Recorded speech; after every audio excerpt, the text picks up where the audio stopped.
Assalamualaikum warahmatullahi wabarakatuh.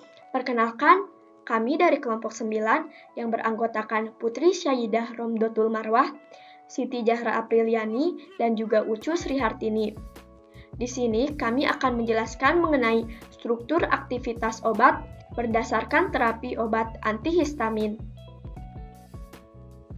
Histamin adalah senyawa normal yang ada di dalam jaringan tubuh, yaitu pada jaringan sel mas dan peredaran basofil, yang berperan terhadap beberapa fisiologis penting. Histamin dikeluarkan dari tempat pengikatan ion pada pengikatan kompleks heparin protein dalam sel mas, sebagai hasil reaksi antigen-antibodi bila ada rangsangan senyawa alergen.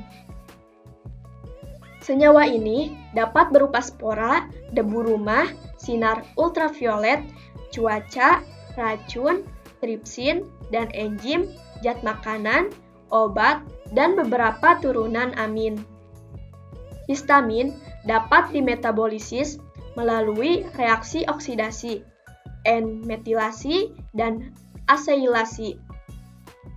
Histamin adalah mediator kimia yang dikeluarkan pada fenomena alergi. Penderita yang sensitif terhadap histamin atau mudah terkena alergi dikarenakan jumlah enzim-enzim yang dapat merusak histamin di tubuh seperti histaminases dan aminooksidase lebih rendah dari normal. Peran histamin di dalam tubuh yang pertama yaitu kontraksi dari otot-otot polos, bronkus, dan usus. Yang kedua yaitu memperbesar permeabilitas kapiler, udem, dan pengembangan mukosa. Yang ketiga yaitu stimulasi ujung-ujung saraf, nyeri dan gatal-gatal. Yang keempat yaitu vasodilatasi pembuluh, kemerahan dan rasa panas di wajah, menurunnya resistensi perifer dan tekanan darah, memperkuat sekresi asam lambung, kelenjar ludah, dan air mata. Selanjutnya yaitu ada efek dari histamin. Histamin menimbulkan efek yang bervariasi pada beberapa organ, antara lain yaitu yang pertama, vasodilatasi kapiler sehingga permeabel terhadap cincin dan plasma protein, sehingga menyebabkan sembab, rasa gatal, dermatitis, dan urtikaria. Yang kedua yaitu merangsang sekresi asam lambung sehingga menyebabkan tukak lambung. Yang ketiga yaitu meningkatkan sekresi kelenjar. Yang keempat yaitu meningkatkan sekresi otot polos bronkus dan usus. Yang kelima yaitu mempercepat kerja jantung. Dan yang keenam yaitu menghambat kontraksi uterus. Mekanisme kerja histamin. Histamin dapat menimbulkan efek bila berinteraksi dengan reseptor histaminergik yaitu reseptor H1, H2, dan H3. Interaksi histamin dengan reseptor H1 menyebabkan kontraksi pada otot polos usus dan bronki, meningkatkan permeabilitas vaskuler, dan meningkatkan sekresi muskus yang dihubungkan dengan peningkatan CGMP dalam sel. Interaksi dengan reseptor H1 juga dapat menyebabkan vasodilatasi arteri sehingga permeabel terhadap cairan dan plasma protein yang menyebabkan sembab, dermatitis, dan urtikaria. Efek ini diblok oleh antagonis H1. Interaksi histamin dengan reseptor H2 dapat meningkatkan sekresi asam lambung dan kecepatan kerja jantung. Produksi asam lambung disebabkan penurunan CGMP dalam sel peningkatan CAMP. Peningkatan sekresi asam lambung dapat menyebabkan efek tukak lambung. Efek ini diblok oleh antagonis H2. Selanjutnya, reseptor H3 adalah reseptor histamin yang baru ditemukan pada tahun 1987 oleh Arang dan kawan-kawan. Terletak pada ujung saraf aringan otak dan jaringan perifer, yang mengontrol sintesis dan pelepasan histamin mediator alergi lain, dan peradangan. Efek ini diblok oleh antagonis H3. Selanjutnya yaitu ada antihistamin. Antihistamin adalah obat yang dapat mengurangi atau menghilangkan kerja histamin dalam tubuh melalui mekanisme penghambatan bersaing pada sisi reseptor H1, H2, dan H3. Efek antihistamin bukan suatu reaksi antigen antibodi karena tidak dapat menetralkan atau mengubah efek histamin yang sudah terjadi. Antihistamin umumnya tidak dapat mencegah produksi histamin. Antihistamin terutama bekerja dengan menghambat secara bersaing interaksi histamin dengan reseptor khas. Berdasarkan pada reseptor khas, antihistamin dibagi menjadi 3. Yang pertama yaitu antagonis H1. Digunakan untuk pengobatan gejala-gejala akibat reaksi alergi. Yang kedua yaitu antagonis H2, digunakan untuk mengurangi sekresi asam lambung pada pengobatan penderita tukak lambung. Dan yang ketiga yaitu antagonis H3, sampai sekarang belum digunakan untuk pengobatan, masih dalam penelitian lebih lanjut dan kemungkinan berguna dalam pengaturan sistem kardiovaskuler. Selanjutnya saya akan menjelaskan antagonis H1. Sering disebut juga antihistamin klasik, adalah senyawa yang dalam kadar rendah dapat menghambat secara bersaing kerja histamin pada jaringan yang mengandung reseptor H1. Digunakan untuk alergi, antiemetik, anti-mabuk, anti-Parkinson, anti-batuk, sedatif, antipsikotik, dan anestesi setempat. Kemudian, hubungan struktur dan aktivitas antagonis 1. Di sini dapat dilihat strukturnya. Yang pertama, gugus aril yang bersifat lipofil kemungkinan membentuk ikatan hidrofob dengan ikatan reseptor H1. Kedua, secara umum untuk mencapai aktivitas optimal, atom pada N pada ujung amin tersier. Kemudian, kuartenerisasi dari nitrogen rantai samping tidak selalu menghasilkan senyawa yang kurang efektif. Selanjutnya, rantai alkil antara atom X dan N mempunyai aktivitas antihistamin optimal bila jumlah atom C sama dengan 2 dan jarak antara pusat cincin aromatik dan N-alifatik sama dengan 5-6A.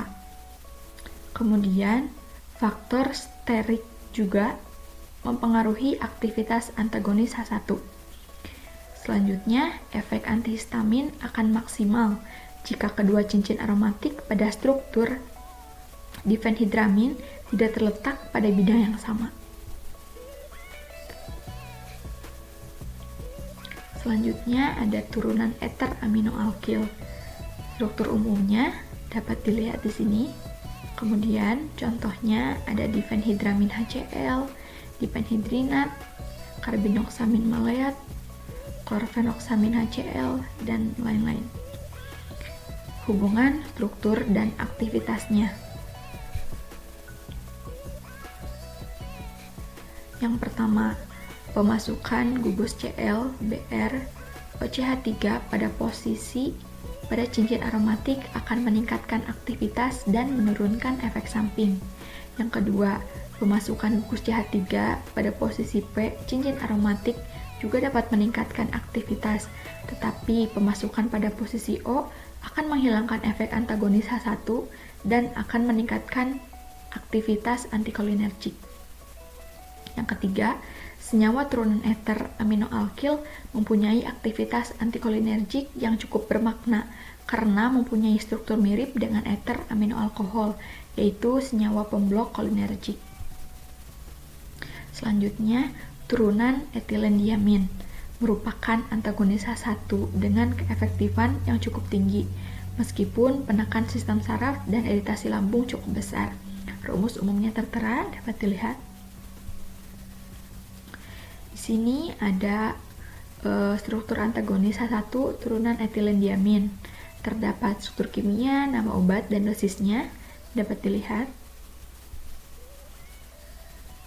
Kemudian saya akan menjelaskan mengenai hubungan struktur antagonis H1 turunan etilendiamin. Yang pertama, triphenylnamine HCl mempunyai efek antihistamin sebanding dengan difenhidramin dengan efek samping lebih rendah. Yang kedua, antazolin HCl mempunyai aktivitas antihistamin lebih rendah dibanding turunan etilendiamin yang lain. Kemudian, methylhydrolin nafadisilat. Strukturnya mengandung rantai samping amiopropil dalam sistem heterosiklik karbolin dan bersifat kaku. Selanjutnya ada turunan alkilamin. Rumus umumnya tertera. Turunan ini merupakan antihistamin dengan indeks terapeutik cukup baik dengan efek samping dan toksisitasnya sangat rendah. Selanjutnya bisa kita lihat ada struktur antagonis H1-alkilamin. Nah, bisa kita lihat strukturnya, hubungan struktur antagonis H1 dengan turunan alkilamin. Yang pertama yaitu peniramin maleat merupakan turunan alkilamin yang mempunyai efek antihistamin H1 terendah. Yang kedua yaitu CTM merupakan antihistamin H1 yang populer dan banyak digunakan dalam sediaan kombinasi. Yang terakhir yaitu dimethinden maleat, aktif dalam bentuk isomer LEPO. Nah, materi selanjutnya yaitu turunan piperazin. Turunan ini mempunyai efek antihistamin sedang dengan awal kerja lambat dan masa kerjanya relatif panjang. Digunakan untuk mencegah dan mengobati mual, muntah, dan pusing, serta mengurangi gejala alergi seperti urtikaria atau terjadinya ruam pada kulit disebabkan oleh makanan. Kemudian ada struktur antagonis H1 turunan piperazin bisa kita lihat. Selanjutnya ada turunan fenotiazin. Nah, selain mempunyai efek antihistamin, golongan ini juga mempunyai aktivitas tranquilizer serta dapat mengadakan potensiasi dengan obat analgesik dan sedatif. Contohnya yaitu promethazine HCl, metlidazine HCl, mequitazine, dan lain-lain.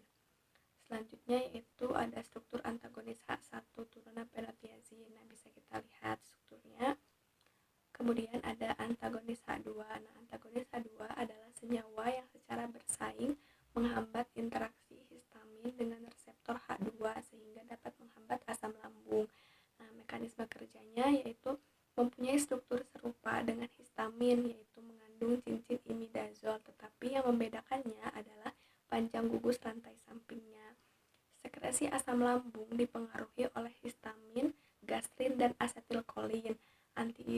Antagonis H2 menghambat secara langsung kerja histamin pada sekresi asam lambung dan menghambat potensial histamin pada sekresi asam yang dirangsang oleh gastrin dan asetilkolin, sehingga histamin mempunyai efikasi intrinsik dan efikasi potensial, sedang gastrin dan asetilkolin hanya mempunyai efikasi potensial.